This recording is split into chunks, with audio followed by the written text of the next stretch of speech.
Hello, greetings everyone. Welcome to Connect Africa. So here today we are joined by Kwame Gonza, the Pan-Africanist, and who is also an analyst here at Connect Africa. But it has been a while since you all have seen Kwame. So here he's with us today with an important topic. First of all, welcome Kwame.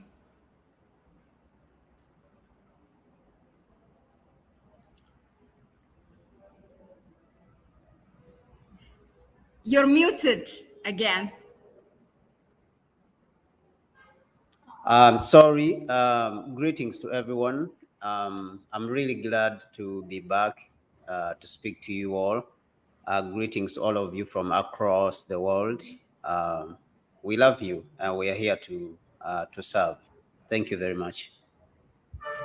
Okay, so thank you, Kwame, again for being here. So the topic is actually, I'm going to go ahead and share it. So recently you have actually, as of yesterday, you have written this article, Does Ethiopia's quest for Red Sea access pose a threat of war? So that is our discussion for today. And this thing, I mean, after the prime minister back, I think in October, Prime Minister Abiy Ahmed have made some commentary in a televised program to the member of parliament here in Ethiopia. It has been interpreted or construed by different Western media as a threat of war, as if Ethiopia is insinuating war. So just to give you a background of it, so in a televised program held with members of the parliament, Prime Minister Abiy said it's quite paradoxical for Ethiopia to remain mute for discussing about Red Sea for port access, while other countries have their rights to discuss about GERD and other transboundary rivers for mutual benefits. And he also said that Ethiopia is surrounded with waters but remain landlocked. He also has raised the issue of the growing population of Ethiopia by 2050. It will grow exponentially. And he said also Red Sea and the Nile River historically are interwoven with Ethiopia. So again, I'm quoting, so the notion of saying, he says, quote opens, let us share yours, but never ask from ours is not right. The premier says, meaning the prime minister said, and he emphasized the need to share resources in a balanced and peaceful manner. So now I will go directly to the question, and I ask you this direct question. Do you think that Prime Minister Abiy Ahmed insinuated war by saying this? Another important thing, he also said Ethiopia will have an access to port and to the Red Sea peacefully or forcefully. I might be paraphrasing it, but this is where everybody departs those medias, both the Western media and medias in the region, in the Horn, where they have been saying this. So now, in your opinion, Kwame, do you think that the Prime Minister insinuated war?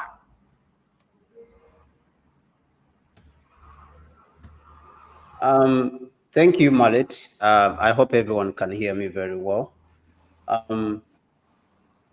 This issue has caused a lot of alarm across, of course, the region, and especially within the circles of Eritreans, and of course other Africans too have been disappointed to some extent. I don't know whether I should call it being disappointed, but they have been alarmed. But it is important to look at what is the source of this alarm itself in order to understand the whole situation. And it's important also to put in context the words, of the Prime Minister himself. It is important to look at his words as a person in the context of Ethiopia itself, and also the context of the region, and then the context of the larger continent as African continent, and then the world. This is very important.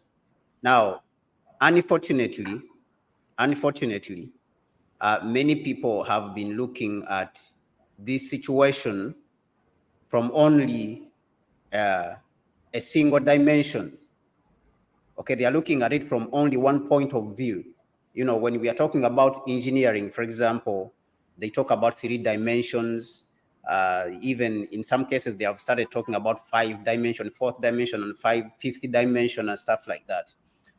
So what we want to do is we want to suggest that to understand what the Prime Minister was saying, it is important to look at what he was saying from a 360 point of view, 360 degrees, so all around. And now this means that we not only look at the words he has been saying, but we also look at the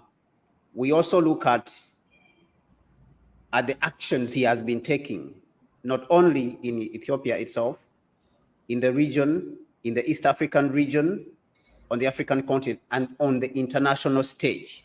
That means we are going to examine all these parts of his actions. Because to be honest, the people who have been looking at him, like the BBC, Foreign Affairs, I think there's a magazine which is called the Foreign Affairs, there is Bloomberg. All these people have written about the words which he said, but they have been looking at it from a point of view. Kwame, I'm sorry for interruption, but I'm going to come on the why part of it. But in your part, and as has been explained, I have read your article.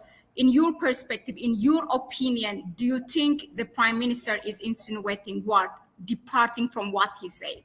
And then I will ask why. So I think for us, what we should do here as Connect Africa, I don't want to make a conclusion. Actually, this should have been the last question, because we want to analyze for people. We want to show people so that they can make their own conclusion. I have my point of view as a person, but I would like to go around this situation so that if I give you my conclusion, you know why I'm giving you my conclusion. So if you allow me, maybe this question, we should bring it at the end. Let us transfer this question to the end, and then let's go to the next one. But what I was... Okay, I will go along with you. Then why do you think that his statement has been construed as, insinuating words? And I think that will work for you. So what I think is that there's a misunderstanding. There's misunderstanding in the words, which he said. When you look at leaders, heads of state, they say things at home which are for home consumption. And then there is things which they say, the things which they say for home consumption, for local consumption, they don't cause alarm on the international stage. And what we are seeing that his words are somehow being construed by people who are not looking at what he has been doing in the past. Okay, so there is a lot of misunderstanding there. And this misunderstanding, of course, is what we are going to dig in. This is what we are going to dig in. Now, there's different people who have interests in this region. Okay, so they take only one part. They take one part of what has been said, but they don't look at the whole picture, like how I mentioned. Let us look at, for example, at the United States. The United States, of course, this is where this alarm has been caused so much within the Western media. You see that the United States came in, and then it has even inserted its nose in the issue of what is happening in the region. And he's talking so much, even they spoke about it in the United States Congress, about how Ethiopia, is planning to attack. But this is not what the Prime Minister meant when he said these things.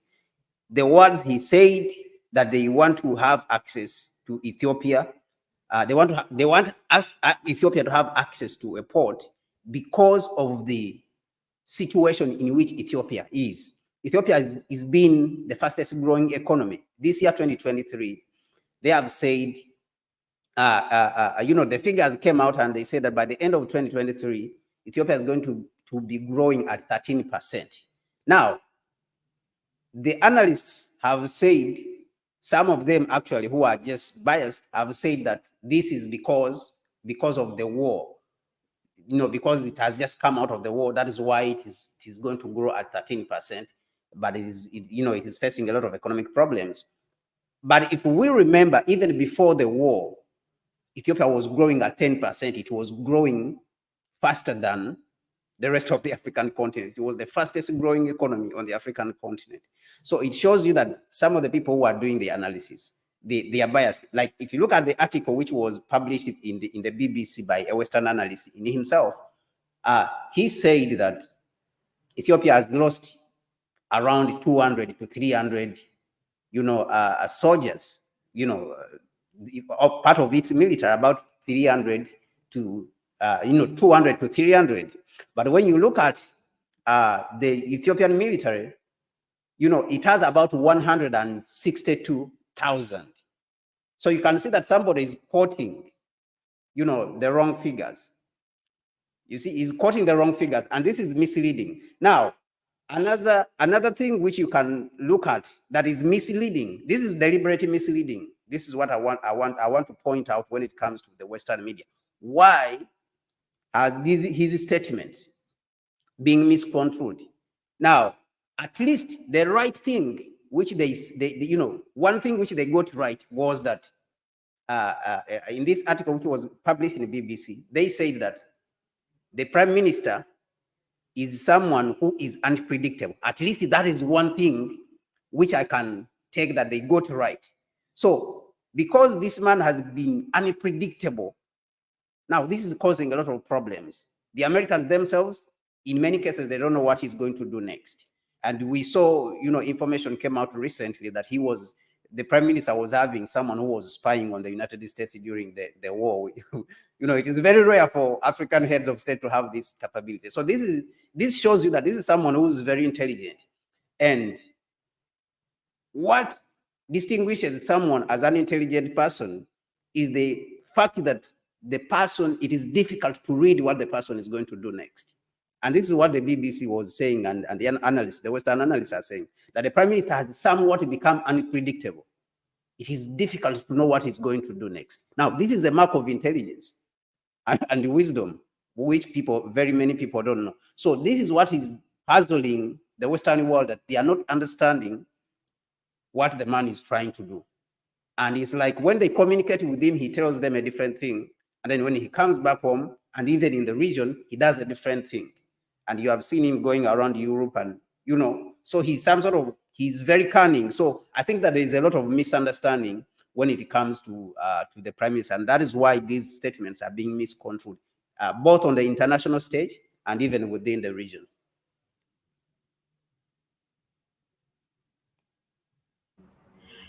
Thank you very much for that, Kwame. So before I go to the next question, I would like to remind our viewers here, please go ahead. If you have any question, drop it in the comment section.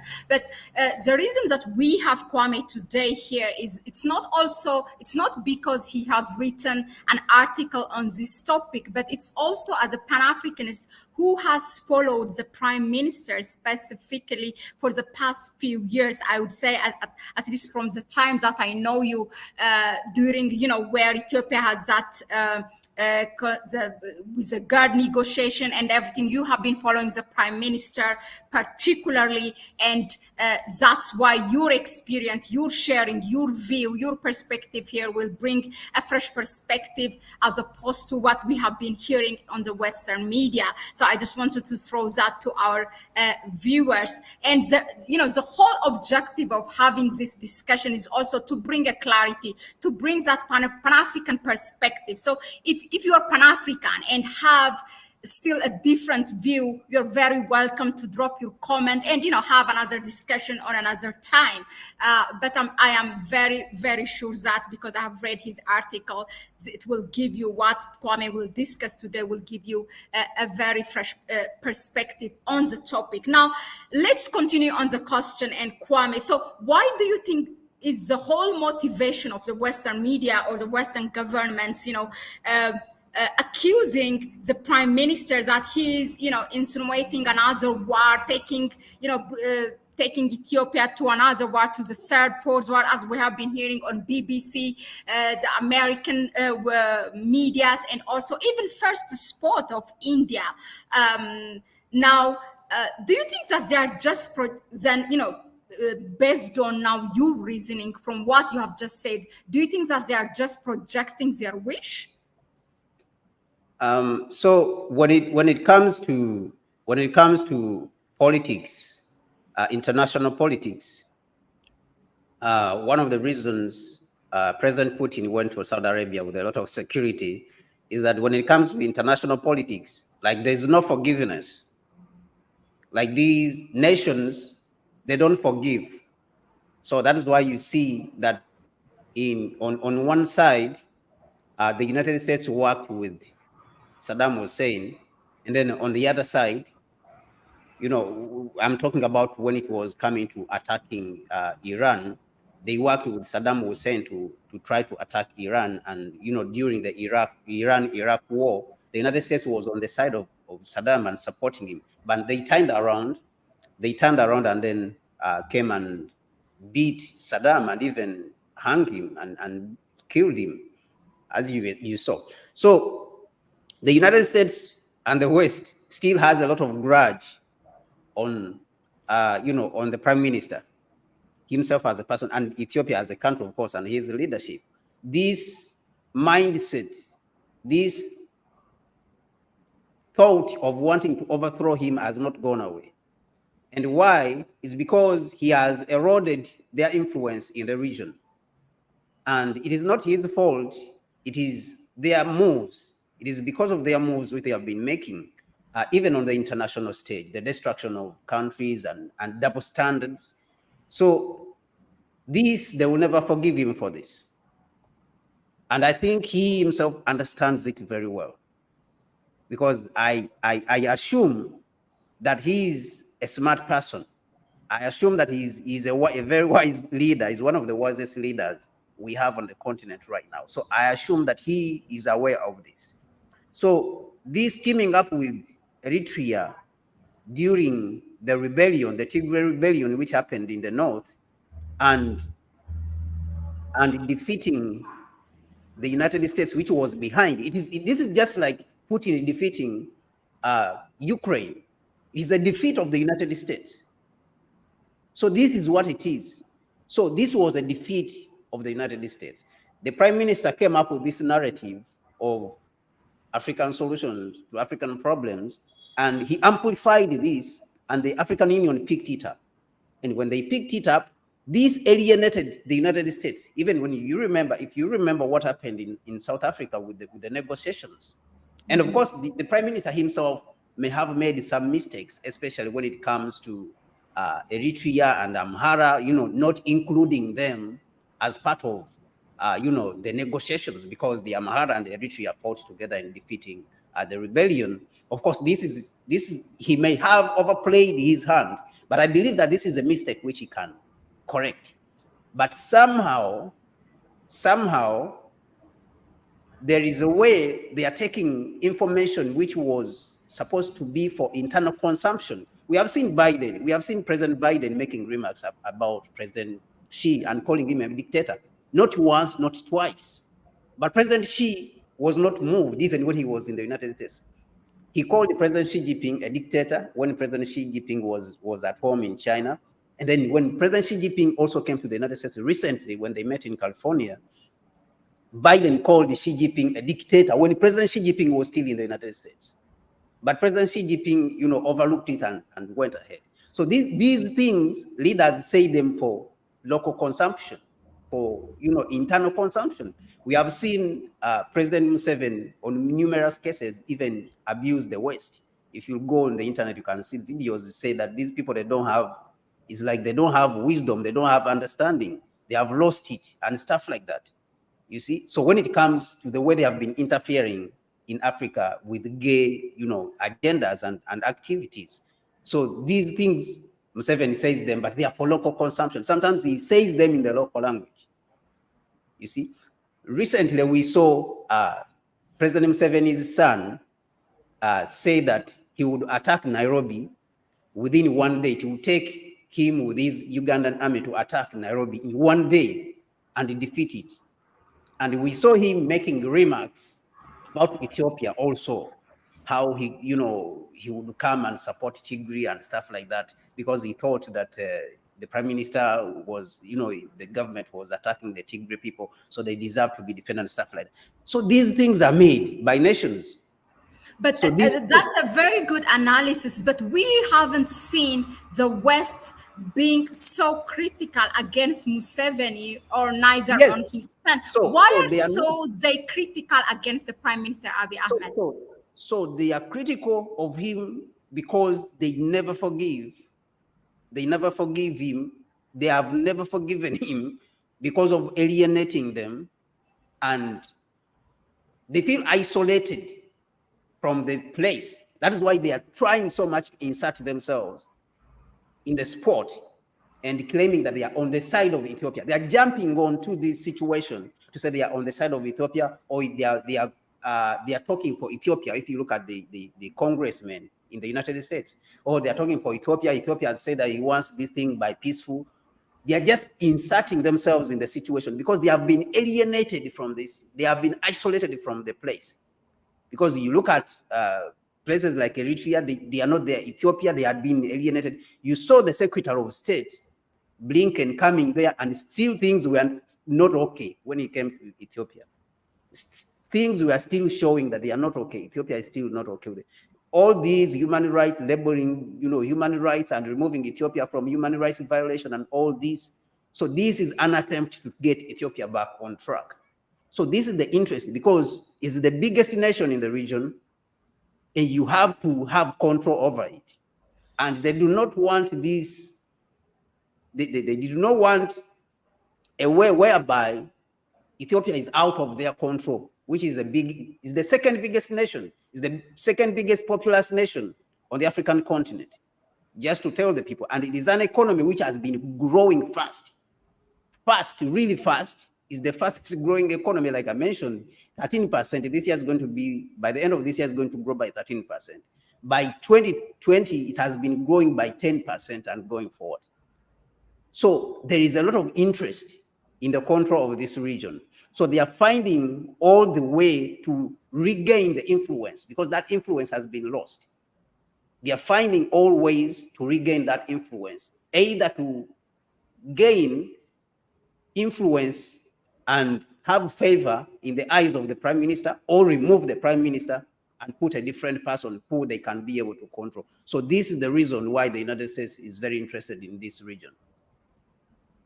So thank you very much for that analysis, or sharing your thoughts on that.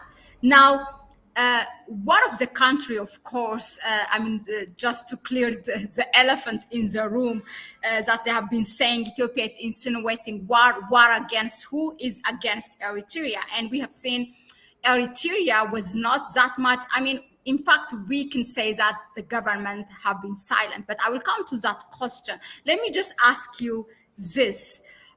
Do you think Ethiopia is willing, from what you have seen, do you think Ethiopia is willing to jeopardize its relation with Eritrea?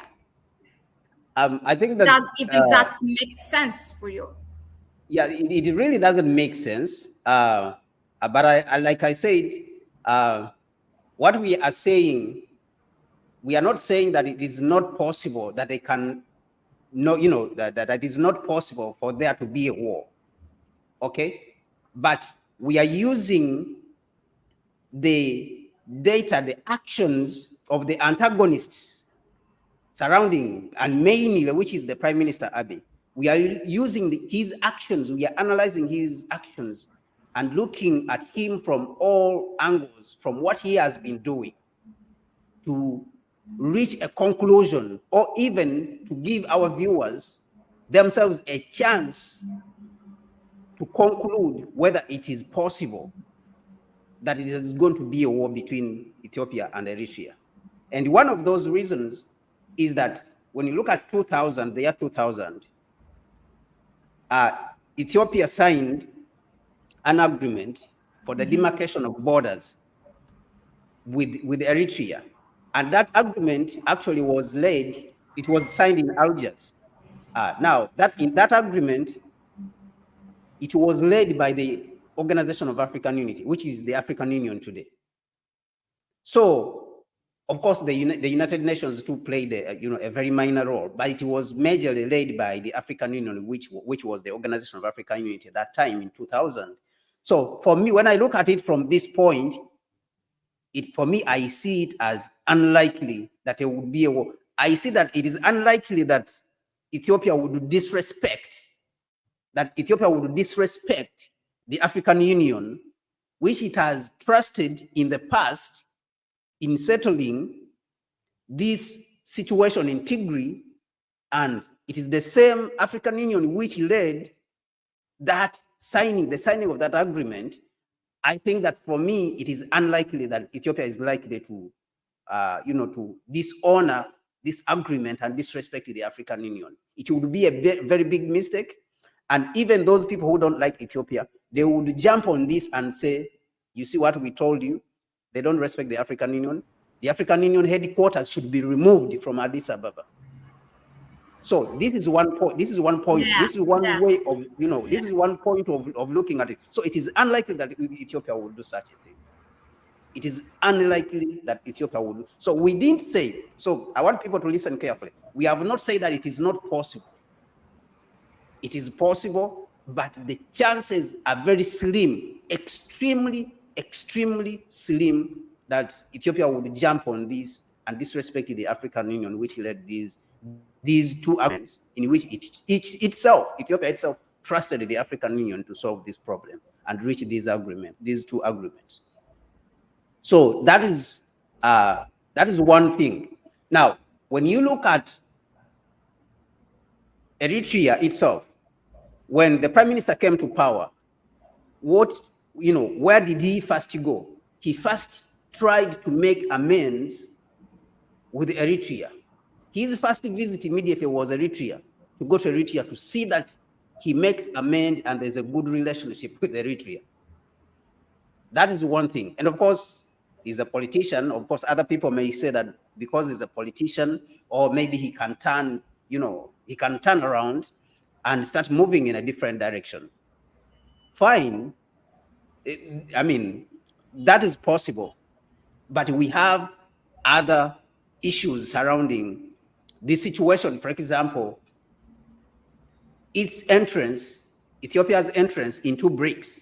That is another issue. So, because remember, we said that we want to look at all the cards, all the cards which are being used, which the Prime Minister is playing. Look at Ethiopia's entrance into BRICS recently. Remember, Russia is very supportive is very friendly and supportive of Eritrea. So now, look at it. Ethiopia has just entered into the BRICS, where Russia is very instrumental. Russia is extremely instrumental in the policy in the BRICS. So from these two, you can conclude that it is unlikely that that Ethiopia would go ahead. And Ethiopia itself has very good relationships with Russia. Now, Eritrea has extremely good relationships with Russia. So there's no way, or it is unlikely that Ethiopia would jump and go and attack Eritrea. This is very unlikely. So if you look at the issue of the relationship, the agreements with the African Union, you look at the relationships on the international stage, and also lastly, why I think that it is unlikely that Ethiopia could do this. I know that the Prime Minister himself knows that this could be a trap. If he does it, whether the Americans are supporting him or not supporting him, but if they are supporting him and they are pushing him, I know that he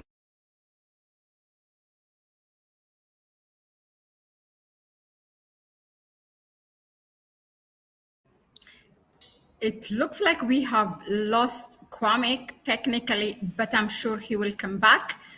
Let's just give it some time. I'll just go ahead and read your comments until Kwame joins us back. Jaila Diallo, hello. David Nathan, Gosai Shambal,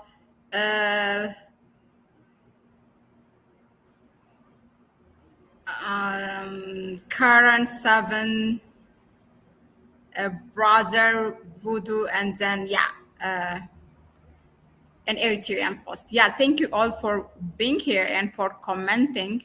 It's really important. Western, David Nathan says, Western perceptions promote a Western agenda. Gosai said, really, you meaning I paraphrased PM Abiy Ahmed's speech. Okay, I am willing to be corrected. US, David said, US influence always has negative effects on everyone, but US elites, that's true. Karen Seven just said, you can find it on YouTube. It's in Amharic, and he can support if not possible diplomatically by force. Okay. As a financially broke US citizen, manufacturing consent is how the Zionist war machine operates. That's David Nathan.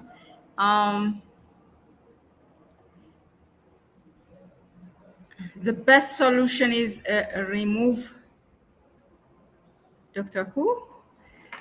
Okay, so let's see if Kwame joins us back.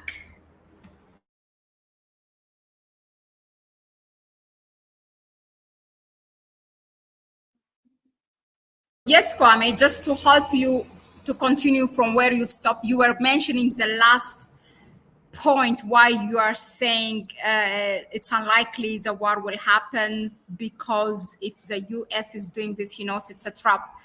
So yeah, you may continue. Yeah, so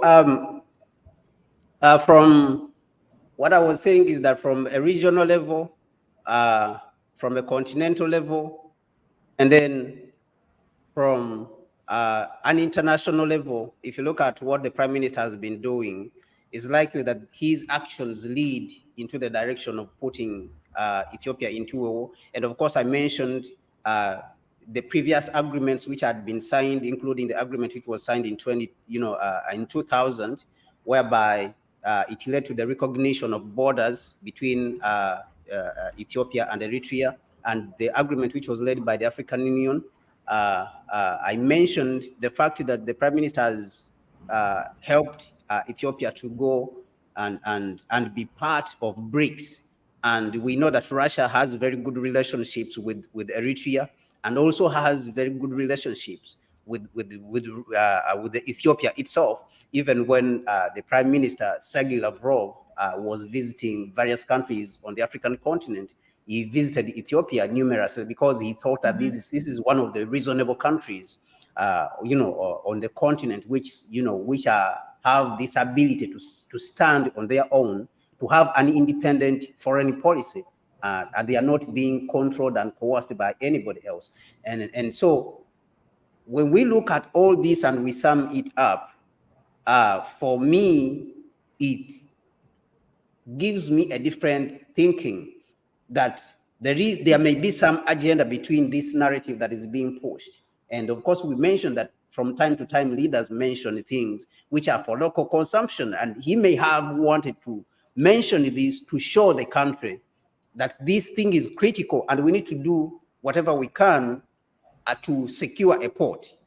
But if he says that we need to secure a port, and we have spoken to Kenya, we have spoken to Somalia, we have spoken to all these countries, including Djibouti, on how we can have a port, I don't see how people should magnify, something which he said once or maybe twice over something which has been said repeatedly. Because he's not saying that we are going to go and attack Kenya.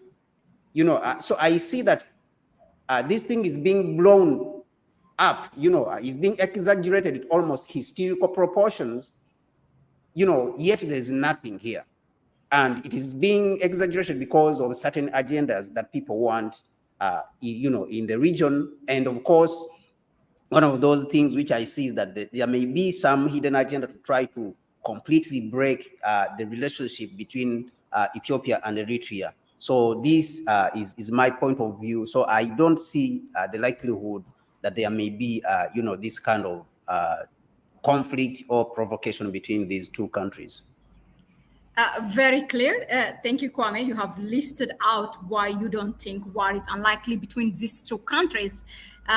Just to strengthen maybe on your point, the Prime Minister also, when he came to power in his inaugurational speech, he directly mentioned that he stretched his hand basically for a peace with Eritrea. Now, so far we have been talking, how the Western media and, the medias in the region have been interpreting this, the speech or the remarks by the Prime Minister as, considering it's a threat of war or something. And you yourself also reasoning, you said, that you think there's a misunderstanding. Now, let me ask you so directly, having read and heard his remarks, how do you contextualize what the Prime Minister Abiy said with regards to access to Red Sea and port? How do you contextualize? Here is your opportunity to explain what do you think? Yeah, so I think that what he was trying to convey when he spoke to the what has been published, they say he spoke to businessmen, a couple of businessmen, and he told them how it is important for Ethiopia to have access to a seaport. And he spoke to some people, they say members of parliament. Yes, he spoke to the parliament and he spoke to them, and so he told them that it is important for Ethiopia to have a port, and urgently. So I think the situation itself is urgent. Like what we have mentioned, Ethiopia is the second biggest, most populous country in the African continent. It's a big country. So if you are talking about lifting the lives of your people from poverty, then you have to have access to logistics, as you have known in the past, or as many people know. When you're talking about rapid development, there's 3 sectors which you are supposed to pay attention to. When you're talking about, for example, rapid industrialization and even an industrial revolution, you are supposed to pay attention to sectors like communication, transportation, and logistics, and of course energy, the source of energy. So you can see that having a port is central to logistics itself. So of course the Prime Minister, he may not know some things. They know a lot of things. These people, they know a lot of things, but they may not know some things. Okay, and he may have handled the situation maybe in a certain way how it is handled. And of course, we've mentioned even the issue of the Amara and Eritrea, their exclusion from the negotiations in South Africa, Pretoria, when we were looking at stopping the rebellion of the TPLF in the northern part. He can make mistakes, but I think that his mistakes are not far from, he's not far from redeeming, he's not far from correcting these particular. So he may have said things in a way which may cause hysteria, because these people picked up these words, and even the enemies, they may use them to amplify them, to find a way of getting him, or even to create even a much bigger gap between Eritrea and Ethiopia. But I think he's trying to address the next stage of the country's development, that the country is developing rapidly, and so it needs to have control over, it needs to have control over its affairs and its trade routes. If you look at it is bringing now the goods from, the major trade route goods from Djibouti, where the railway line is connecting to, you can see this is the only line which is bringing about I think they say that 90% of Ethiopia's trade is passing through this port.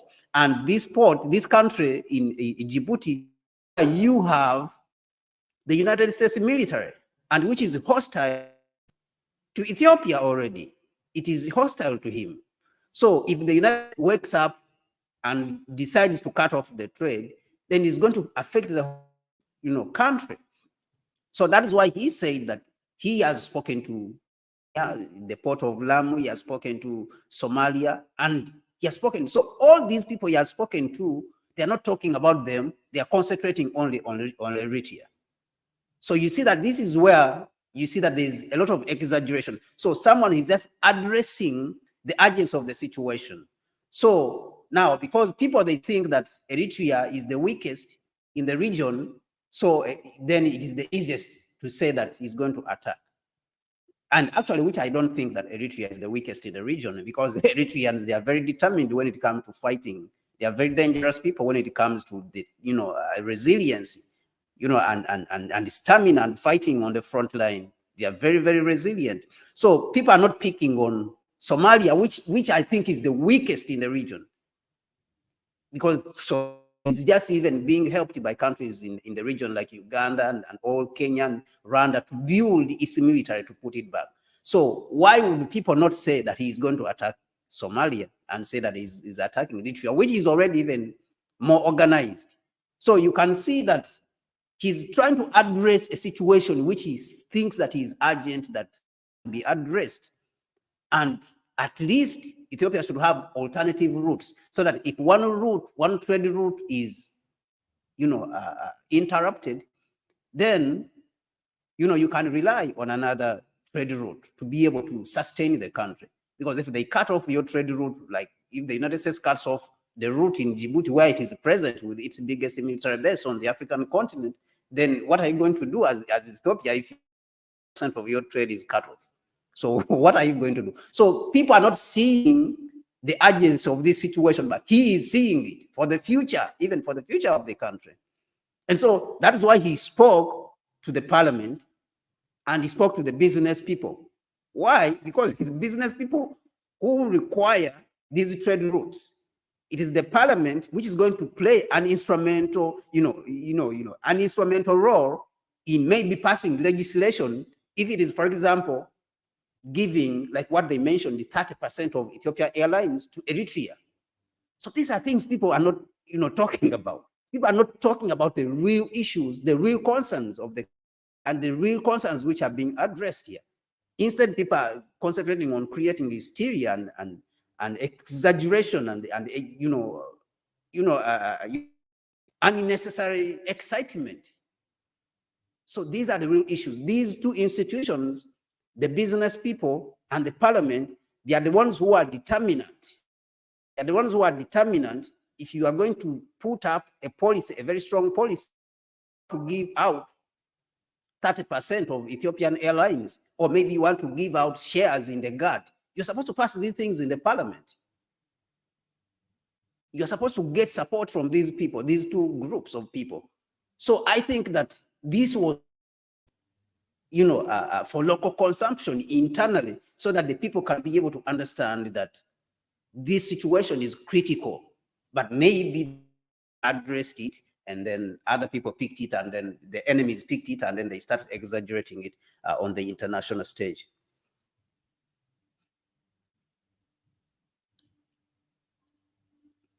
I'm muted. Yeah, okay, thanks. So speaking of international stage, let's go to the international era and throw this question. Do you think that Prime Minister Abiy Ahmed should be cautious of his relation or the country's relation with the US, if any?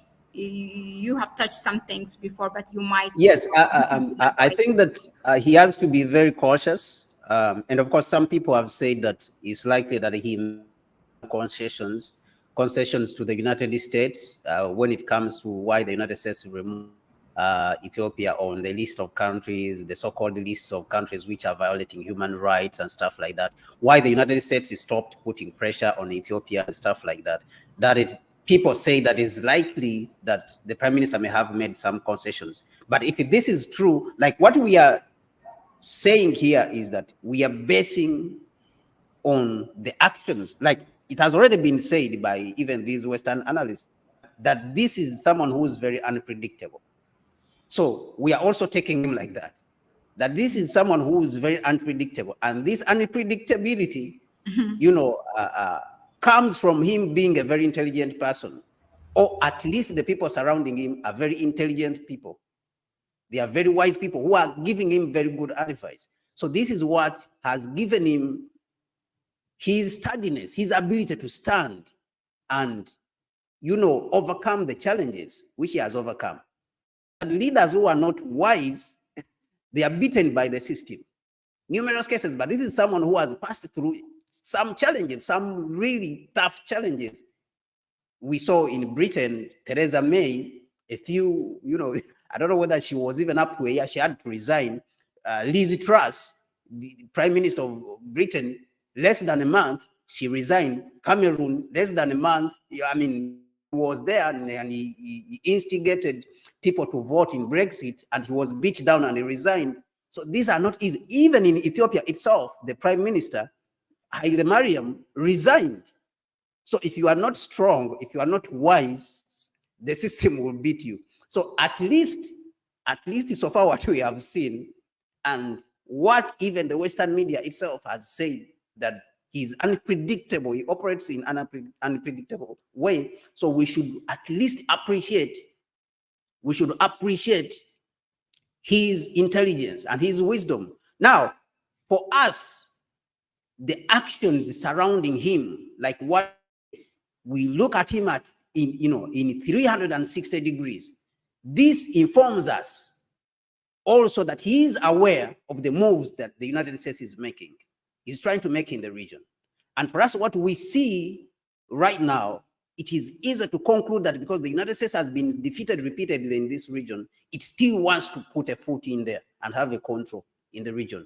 And of course, one of the tactics which the United States consistently, and the whole West uses consistently, is to conquer rule. And they do not have that this is what we stand for. We stand for this and that. They don't stand for anything. The West does not stand for anything. So as long as they are able to get what they want, whether it is millions who died, we saw the millions who died in Iraq, we saw the many people died in Afghanistan. As long as they get, we are seeing what is happening in, we are seeing what is happening, in Ukraine and even in Gaza, that the West is just pouring weapons and people are dying. Ukraine has lost over 300,000, 300,000 people when it comes to soldiers. So the West is not, prohibited, cannot be stopped. You cannot think of it that there's a way in which it cannot come. It comes in any way. And I believe that the Prime Minister is aware of what the United States is doing. I believe that he is aware. And if he's not aware, then he has to be aware. He has to be aware. If they tell him that they are supporting him, it is unlikely that they can push him, which I would say that it would be a very unfortunate situation. Like, remember we said that it is not out of the question that there can be a war, but the chances are very slim. Mm-hmm. If he's operating in the way he has been operating. But if he makes a mistake and follows the advice of the United States and goes in maybe and attacks Eritrea, that would be the end of him. That would be absolutely the end of him. Because the same United States would turn around like what they did on Saddam and say that Eritrea is being attacked. Eritrea is a member of the United Nations. Ethiopia is attacking. They would fly from Djibouti and go to Ethiopia and overthrow the prime minister. And they would turn around and also come and overthrow the government in Eritrea. And they would achieve two things at the same time. Yeah. But how would they achieve that? By first dividing you. Exactly. They show you that they are on one side of Ethiopia, and then Ethiopia would go and attack Eritrea, and then they would go and overthrow Ethiopia and say Ethiopia is attacking it's attacking a member of the United Nations, and then they would come instead and say that the president in Eritrea is a dictator, the dictatorship. We want to put democracy in Eritrea. And they would achieve two things. So these tactics, I think that we need to be more sophisticated as a people, which I believe the Prime Minister himself is aware and understand that this is possible. There's a possibility if they make a mistake and support you and you go and make this kind of mistake, I mean, it would be catastrophic. So I believe that the Prime Minister himself is aware of this. If not, then he needs to be aware of it. Thank you very much for that, Kwame. So that's as far as the governments are concerned.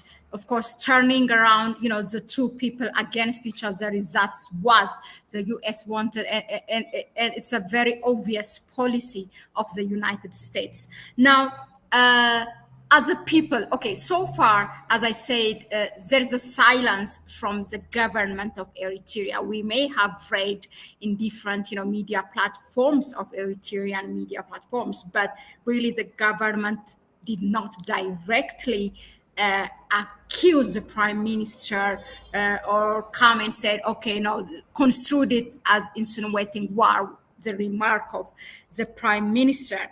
But of course, silence is the style of the government of Eritrea. They don't say much. I mean, for anyone who have followed Eritrea, that is part of their resilience. But it does not guarantee that they did not construe it as a threat of war. Okay, there's no guarantee for that. Now, I will ask you if, as an African and a Pan-Africanist, if you put yourself in the shoe of an Eritrean, how would you have understood this? Please share your view. Yeah, I think I was reading some comments. There's someone who visited Eritrea, and there was a video on Eritrea, and someone visited Eritrea, and that person said that when they visited, they were from the West. The person was from the West. When they visited Eritrea, the people in Eritrea told her that she should go and visit Addis Ababa. Wow. These are our brothers. Yes. Beautiful. So that you should go and see what Addis Ababa. You should go and visit Addis Ababa because these are our brothers. So the person visited Asmara. Wow. And the people in Asmara were telling her that you should try and go and visit Addis Ababa because these are our brothers. Now, of course, Eritrea, said very little as usual, and only mutedly and dismissively, as you mentioned, they dismissed any possibility of war. So it can be interpreted that they have heard what has been said. But I think that President Isaias Afwerki himself is a very intelligent person.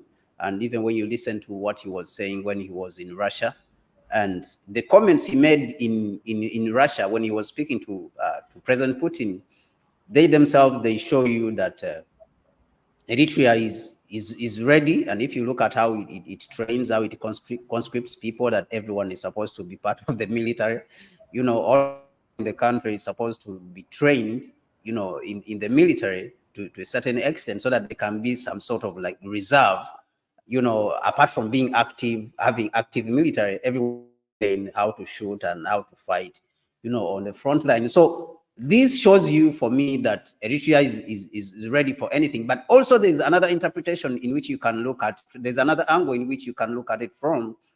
It's possible that there has been communication, Prime Minister himself and President Afwerki, because these are already, countries are already, neighbors. So it is possible also that the Prime Minister Abiy might have had already a conversation or sent in emissaries to try to have a conversation with the President Afwerki. I think we as citizens of the African continent, when we are reacting, we need to analyze the situation from all angles and understand what are the actions of the antagonists around this situation before we blow up and react to especially foreign media and their history and what they are trying to sell to us. Because these things, like we mentioned, have majorly been media. They're the ones who have been blowing them up. But when we look at the leaders themselves, Eritrea has not said much. Prime Minister Abiy himself has come up clear what he has said and said that this is not what we meant. We clearly meant that this situation is critical for us as a country, and we need to get access to a port. And I believe that this can be worked out. The same African getting in these conflicts. I mean, in the framework of a unified Africa and regional Ethiopia built a railway line from Djibouti all the way to Ethiopia. So in the framework of an integrated region and African Union, NEPAD and PIDA and all these continental infrastructure projects, I think African Union can decide to approach this issue of a port angle. So I think that Ethiopia needs to enlist the African Union, and instead of people jumping around with these rumors and exaggerations, so that their rumors can be put to rest, Ethiopia needs to work very hard to put these to rest by employing a diplomatic, what I call assault, by putting this on the diplomatic level, and the issue of gaining a port, should be extended to that point of, of acquiring this port from a diplomatic point of view by enlisting even the African Union and working with all the other African.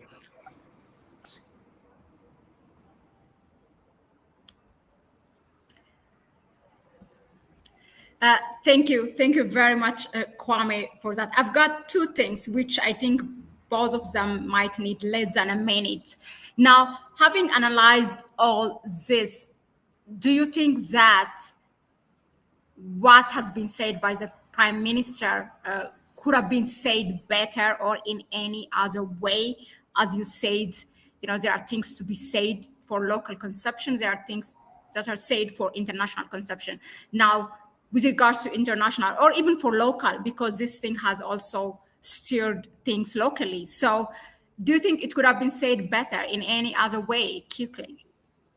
Yeah, I think that I think that it could have been done any other way.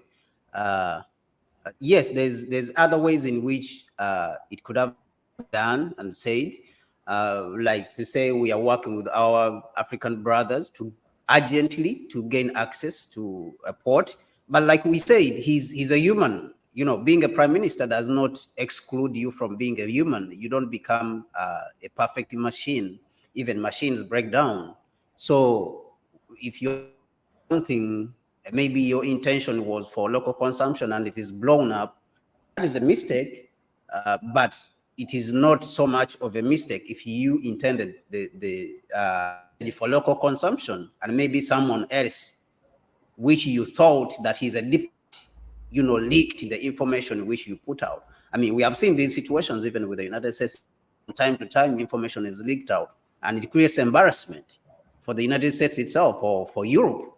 These Europeans, you've seen Joseph Barrot insulting the Africans, yet these Europeans, they depend on Africans.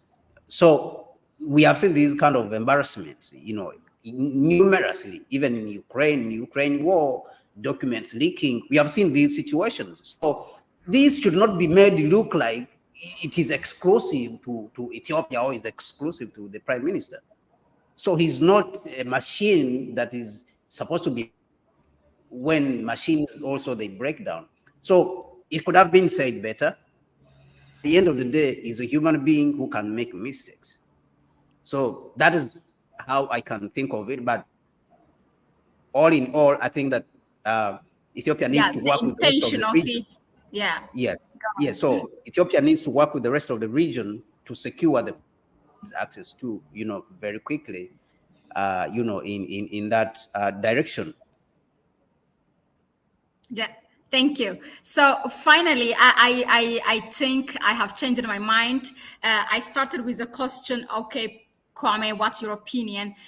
Do you think or do you believe that the prime minister with his remarks has insinuated a threat of war. Then you said, with all due respect, if I can bring this at the end, I said yes, and we started why the Western media and other media in the region have construed it as a threat of war. So we have analyzed, many things since then here for the past 1 hour.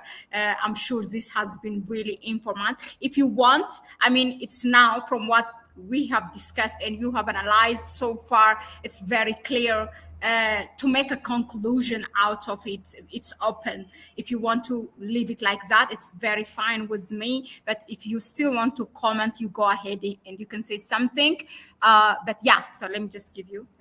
Yeah, so like we said, I may have my point of view. I lean from the analysis which we have done from the angles from which we have looked at the situation and the main antagonist, who was the Prime Minister Abiy Ahmed.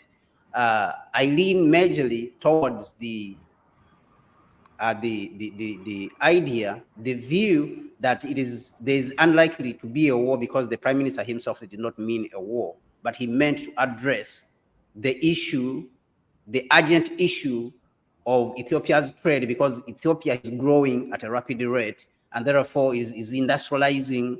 You have seen that there's a lot of industrial parks that have been put up, working with China. So this kind of growth, this level of growth, he wants it to be inclusive, to others. And of course, I think that it would be a good idea if he gained access to a port in Eritrea or Kenya or even Somalia to share even the wealth. We have seen that Somalia has been having problems. I mean, for the last almost 30 years, the Eritrea itself, the economy needs a lot of boosting. So I think that these are the things we should be thinking about. So I think that we look at things from this way. I think this will help not only Ethiopia and the region, but all the African continents, instead of all the time exaggerating things which may be mistakes and then looking at them as if somebody is talking about. When the Prime Minister came to power, actually, when he started extending a hand, and even Somalia, some people started saying, oh, he's projecting power, he's trying to show that, these kind of statements were being made, like he's trying to take over the region. And then when Ethiopia was building the railway line, they were saying, Ethiopia is trying to integrate the region. So why would the integration of the region be a problem? And then when the GAD is built, Ethiopia is trying to spread the benefits, of the GAD and the Ethiopian railway, the Djibouti railway line. Is trying to spread these benefits to the region. I mean, this was a concern to people, even before these things which we are talking about happened. So, of course, whether you do good or bad is a threat, is always a threat to somebody. So I think this is how we can look at it. But from our analysis, I think it is for the audience to make their conclusion. So you can put your comments in the section. You can see from our analysis, what do you think yourself? From how we have looked at it, do you still think that Ethiopia is pushing for a war? Do you still think that the Prime Minister is pushing for a war? But from our analysis, that is the conclusion we have, that it is unlikely. It is not impossible, but it is unlikely. It is extremely unlikely that there's going to be a war from what has been happening with Ethiopia. Thank you very much, Mahlet. Thank you very much, Kwame. That was really a wonderful, very informative, enlightening discussion. And on top of it, why I like it, because I have read your article and we have discussed prior to that, you have that fresh, new perspective, which I think as an Ethiopian, I'm an Ethiopian, and also for Eritrean and people in the region, we need that kind of thinking. We cannot just flow, with what the Western media is propagating. We need to get our own balance, and as an African, what is beneficiary for us, from what angle we should look at it. So I agree that it's very unlikely, and there's so much to do as a people for Ethiopia and Eritrea to strive, in terms of development, and these are the people that can be an example to the rest of the continent, who have been one people before and then separated and being two states. But we share so much more than any one in the continent. I mean, don't get me wrong, the whole continent, the whole boundary is set up by the colonizers, by Europeans, but our history being two states is just a very recent history. So we have some, and I don't think we have even other options than working together. So I extend and ask, my people in Eritrea who have platforms of media or writers or in whatever profession you are, there's so much to contribute for this, for a peaceful way, for the people to be together in terms of whether it's economically, even security wise and other things. So we plan also to have a panel by inviting people on the topic from the region. But today it was featuring the one and the only Kwame Gonza, based on his article. So thank you very much again for all of you for tuning in. It really means a lot. I have read through from time to time what you have. I think all what you have been, putting as a comment or doubt was really addressed by Kwame. So there's nothing new to ask. I just go and invite you to listen to the whole analysis. It was really very coherent. We have asked every possible question that needs to be asked. So thank you very much again, and we will see you on the next one. Don't forget to subscribe to the channel, and if you like what we bring you here, give it a like. But more than anything, go ahead and share the video. Okay, that way we can inform each other, we can empower each other with knowledge. If you want to support us, you can go ahead and support the channel through the PayPal account, which you can get in the description section, or we will pin it in the comment section. Kwame, once again, thank you very much. It was a pleasure to have you here as always. And it's a ciao ciao for us. Bye.